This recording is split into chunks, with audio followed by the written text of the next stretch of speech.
1 de l'appel de Daoukro célébré aujourd'hui, une cérémonie en présence des présidents Alassane Ouattara et Henri Konan Bédié. J-4 avant la Tabaski 2015 en Côte d'Ivoire, les fidèles musulmans préparent activement la fête, mais ils sont confrontés à la hausse des prix des moutons. Enfin, l'art oratoire, pilier de l'entrepreneuriat. Des jeunes ont participé récemment à cette conférence débat à l'université Félix Houphouët-Boigny de Cocody. Bonsoir et bienvenue au rendez-vous de l'information sur RTI 2. Le premier anniversaire de l'appel de Daoukro a donc été commémoré aujourd'hui à Daoukro, dans le centre-est du pays. La cérémonie s'est déroulée, bien entendu, en présence du chef de l'État, Alassane Ouattara, et du président du directoire du RHDP, Henri Konan Bédié. Pour mémoire, cet appel a été lancé par le président Henri Konan Bédié en septembre 2014 pour inviter les partis membres du RHDP à soutenir Alassane Ouattara comme candidat unique de cette coalition lors de la présidentielle d'octobre 2015. Je vous propose maintenant d'écouter le président de la République, Alassane Ouattara, lors de la célébration de l'an 1 de l'appel de Daoukro. Avec une grande émotion et un grand plaisir. En fait, on aurait dû avoir cette cérémonie hier, mais comme vous le savez, nous étions à Bangourou pour la fin de notre visite d'État. Et là, nous sommes ici aujourd'hui, le 20 septembre, pour le premier anniversaire de l'appel de Daoukro. Comme vous l'avez dit, c'était un appel solennel, important, lancé ici même il y a un an pour la candidature unique, donc du candidat du RHDP. C'était un grand moment et je me réjouis de cette opportunité de participer à l'anniversaire. Ce sera l'occasion de rendre hommage au président Henri Konan Bédié pour son sens élevé de l'État, des responsabilités, son amour pour la patrie et aussi sa détermination de construire une Côte d'Ivoire rassemblée, une Côte d'Ivoire telle que le président Houphouët nous l'avait laissé et avait espéré. À noter qu'avant cette commémoration, le président de la République, Alassane Ouattara, a achevé sa visite d'État de 3 jours dans l'indénié Duablin. Alassane Ouattara a animé un meeting de clôture hier à Bangourou. 2 informations majeures. La nouvelle augmentation du prix du cacao dès le 1er octobre prochain et la construction d'une université à Bangourou. Un reportage de Abou Sanogo. C'est ce dimanche 20 septembre que le président de la République, Alassane Ouattara, a quitté la région de l'indénié Duablin. Avant son départ, le président de la République, chef suprême des armées, a eu droit aux honneurs militaires dus à son rang.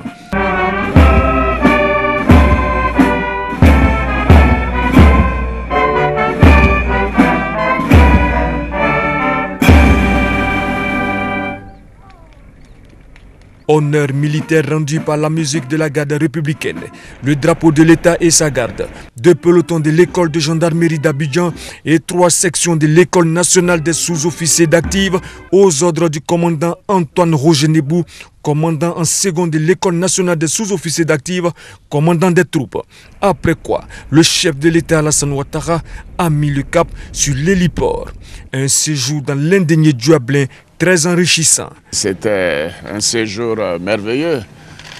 Nous sommes ravis, la première dame et moi-même. Nous avons été ravis d'avoir tant d'attachement, de chaleur et aussi beaucoup d'honneur avec la réception qui nous a été faite par Sa Majesté, je vais dire à Bangourou et aussi à Niblekro, par leur Majesté. Et je considère que c'était un signe de considération à la République et Mme Ouattara et moi nous sommes très heureux. Nous partons vraiment ravis de ce séjour. C'est à 9h50 que l'hélicoptère à bord duquel a pris place le couple présidentiel a pris congé de la région de l'indénié Duablin. Autre actualité, la fête de la Tabaski 2015 approche à grands pas en Côte d'Ivoire. L'événement sera célébré le 24 septembre prochain et les préparatifs vont bon train. Toutefois, selon les populations, les moutons sont vendus à prix d'or dans tous les parcs à bétail du district d'Abidjan. Ami Sissoko les a rencontrés. Jeudi 24 septembre, la communauté musulmane de Côte d'Ivoire célèbre la Tabaski. Un tour sur les parcs à bétail du district d'Abidjan montre que l'approvisionnement est assuré. Mais chaque année, les consommateurs partagent un souci, le coût du mouton qui n'est pas à la portée de tous. Dans la réalité des choses, on ne peut pas dire que le prix est doublé, mais ce n'est pas loin d'être double de ce que nous avons l'habitude d'acheter. Aux responsables filière bétail, le gouvernement a fait un effort. Il n'y a plus de tracasseries. Sur le site, vous vendez en sécurité sans être racketté. Je vous demande d'appliquer des prix à la portée des consommateurs. Les vendeurs sont certes sensibles à la préoccupation de leurs clients, mais pour eux, les exigences de l'élevage expliquent cette hausse des prix. Bon, avant, les moutons font pâturage en brousse. C'est ça qui fait les prix là, ce n'était pas comme maintenant. Maintenant, on a obligé de nourrir les moutons comme nous-mêmes. Parce que c'est des moutons que nous envoyons l'argent à nos parents qui les élèvent plus d'1 an à cause de Tabaski. Bon, c'est des qualités. Une visite chez un éleveur dans la commune de Yopougon permet de découvrir des béliers dont quelques-uns pèsent jusqu'à 300 kg. Des kilos qui témoignent de l'entretien parfait de ces moutons et de la volonté des éleveurs d'offrir aux fidèles musulmans des animaux sains. Mon rôle, c'est comment voir leur santé. Leur santé, s'ils sont en bon état, s'ils mangent bien, voir les symptômes. Sinon pas la toux, et ensuite de ça, quel traitement il faut suivre. Soit les mettre sur un antibiotique, ou bien donner la vitamine. Ceux qui ne mangent pas, contrôler. Au fait, c'est l'observation. Des moutons élevés en Côte d'Ivoire ou importés, les musulmans se réjouissent de leur présence en grand nombre sur les marchés. Leur vœu, qu'ils soient accessibles à toutes les bourses pour la Tabaski 2015. Et toujours en Côte d'Ivoire, une toute autre situation préoccupe certains fidèles musulmans. Il s'agit de la présidentielle d'octobre prochain. La communauté musulmane d'Anyama a donc organisé hier une séance de prière pour un scrutin apaisé. Herman Niamien. Pour cette séance de prière pour une période électorale apaisée en Côte d'Ivoire à Niamey, tous les guides religieux de la commune ont effectué le déplacement. Devant le parterre d'invités, l'imam de la grande mosquée d'Anyama, Seydou Diaby, a exhorté les leaders politiques à tenir un langage d'apaisement à leurs militants et à faire en sorte que la violence soit bannie dans leurs actions. Il a surtout prié pour demander à Dieu que la décennie de crise qu'a connue le pays soit un lointain souvenir après ces élections. Présent à cette séance de prière, le maire de la commune d'Anyama, Amidou Silla, et Bala Diaby, président de la commission chargée des communautés du RHGP, se sont réjouis de cette initiative. Il ne faudrait pas que les bénédictions s'arrêtent dans la mosquée. On connaît les imams, quand ils sont chez eux, ils font des prières. Ils ont des prières spéciales, parce que vraiment on ne veut plus de palabres entre nous, que celui qui gagne, le perdant appelle le gagnant pour le féliciter. L'imam Seydou Diaby a invité les hommes de Dieu à multiplier les prières avant d'ajouter que Dieu ne fait pas descendre sa miséricorde sur un peuple divisé, mais sur ceux qui cohabitent sincèrement dans l'amour et la paix.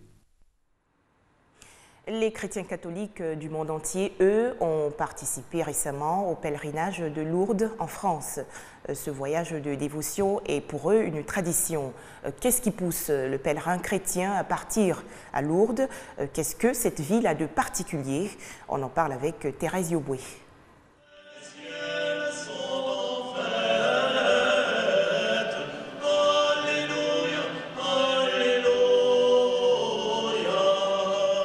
Priez pour les pécheurs, pénitence, pénitence, pénitence. Qu'on vienne en procession, qu'on bâtisse des chapelles, qu'on vienne à la source et qu'on s'y baigne.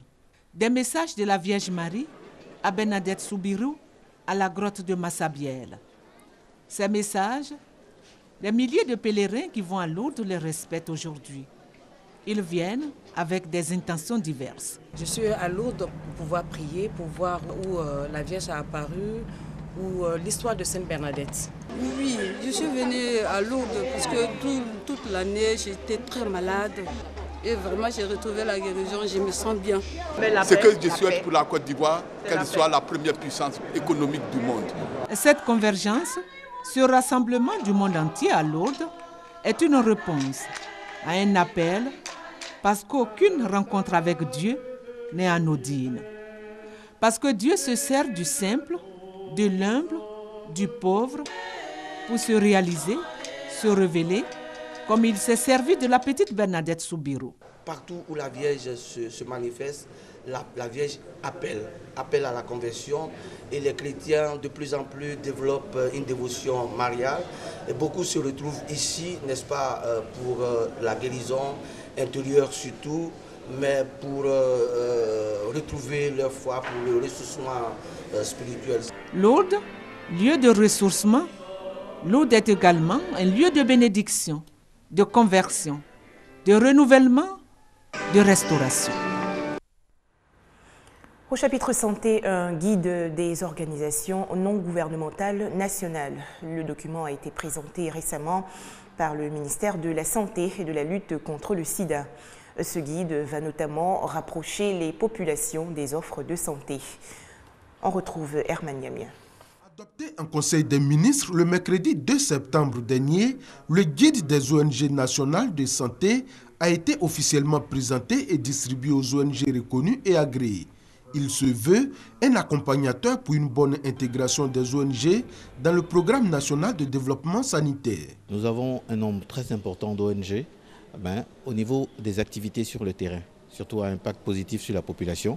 Ces activités sont ralenties ou sont faibles. C'est un renforcement des capacités de ces ONG-là, d'une part, pour mieux présenter leurs documents administratifs et mieux monter des projets qui pourront leur permettre d'être encore plus efficaces et d'avoir des actions bénéfiques à la population. Selon une enquête menée par le ministère de la Santé et de la lutte contre le sida, certaines ONG exercent dans le domaine de la santé sans reconnaissance de la tutelle ni d'agrément.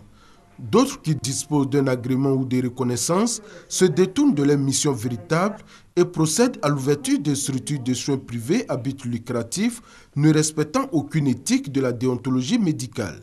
Ce document, également souhaité par les ONG elles-mêmes, va donc assainir le secteur. C'est un instrument qui manquait au sein des ONG de la société civile, et particulièrement les ONG de santé. À l'intérieur, nous avons quand même pas mal d'explications sur différents points.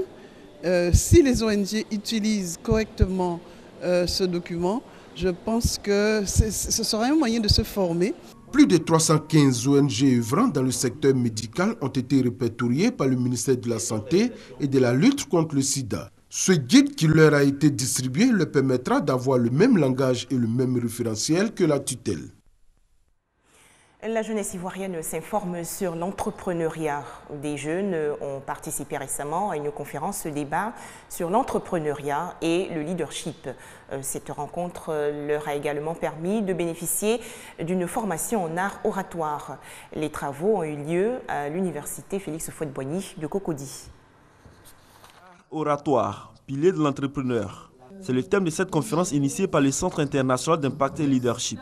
L'objectif est d'inculquer la culture entrepreneuriale à la jeunesse et de renforcer leurs capacités sur le leadership. Aussi, s'agit-il de permettre à la jeunesse d'assurer pleinement son rôle de moteur de changement et de prendre une part active aux prises de décision. On ne saurait être leader si on ne maîtrise pas l'art oratoire. Il ne s'agit pas pour le leader d'être un simple dirigeant. Il s'agit pour le leader de faire en sorte de communiquer une vision et d'amener d'autres personnes à le suivre dans cette vision. Nous voulons démontrer aux yeux de tous que la jeunesse doit être au cœur de notre développement. Nous devons faire de la jeunesse le pilier de notre développement. Et cela passe par la valorisation du potentiel, de l'ingéniosité de chaque jeune femme et de chaque jeune homme. Conscients de leur importance dans le développement de tout pays, les jeunes sont venus des grandes écoles, universités publiques et privées pour prendre part à cette conférence dont ils saluent l'initiative. Ce n'est pas tout le monde qui a l'habitude de prendre la parole en public, ce n'est pas tout le monde qui sait le faire et si l'occasion est donnée à certains jeunes de se former, je ne peux que féliciter ces initiateurs et les encourager vivement. Je suis bègue et j'avais du mal à parler en public. Le fait qu'on organise ce genre de conférence va permettre dans un premier temps de porter une information à tous ceux-là qui cherchent un endroit, qui cherchent une école pour véritablement vaincre la peur qui les ronge. Créé en 2012, le Centre international d'impact et leadership a pour mission de faire la promotion de l'entrepreneuriat, le leadership et l'art oratoire. Des précisions de Mamadou Kouassi et nous Sangaré. Le Cameroun, de nouveau frappé par un double attentat suicide. L'attaque a eu lieu à Mora, dans l'extrême nord du pays. Au moins 5 morts. L'offensive n'a pas encore été revendiquée, mais la piste du groupe terroriste Boko Haram est privilégiée. Merci de nous avoir suivis.